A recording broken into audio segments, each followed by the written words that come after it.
मैं संगीता मिश्रा आप सबका यथोचित अभिवादन करती हूँ तथा आप सबको बोलती लेखनी के मंच पर कहानी श्रवण के लिए आमंत्रित करती हूँ। चलिए विलंब न करते हुए कहानी का सिलसिला शुरू करें।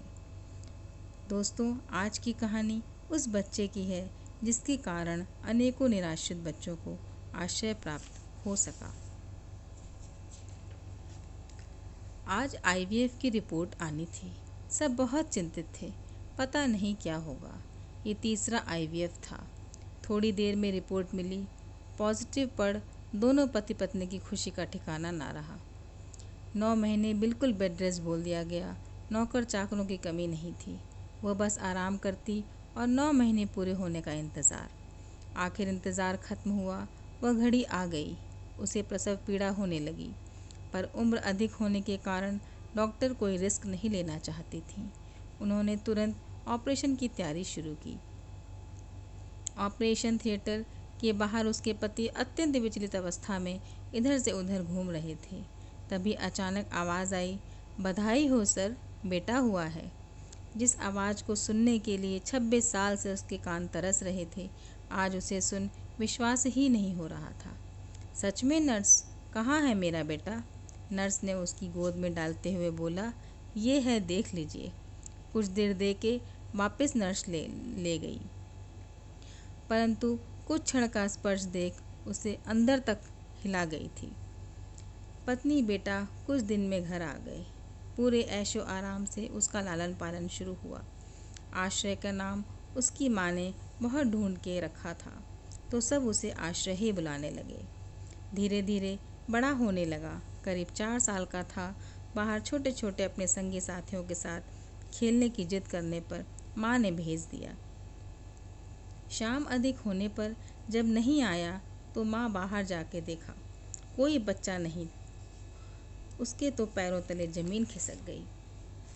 चिल्लाते हुए बोली, अरे सुनो, आश्रय कहीं नहीं है। बहुत ढूंढा पर कहीं नहीं मिला। तुरंत उसके पिता ने पुलिस को फ़ोन लगाया। पुलिस ने फिरौती के फ़ोन आने पर तुरंत खबर करने को कहा। पुलिस भी सख्ते में आ गई, पर कोई फ़ोन नहीं आया।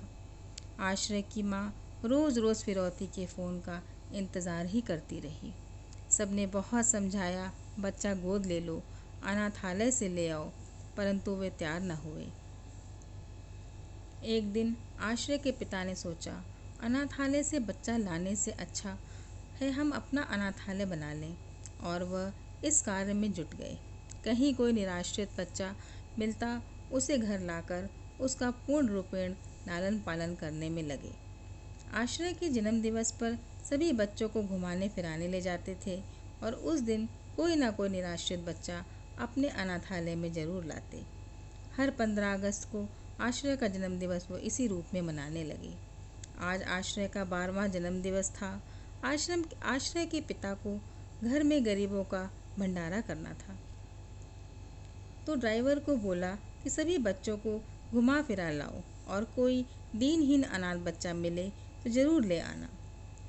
ड्राइवर सभी बच्चों को ले दिन भर घुमाता फिराता रहा।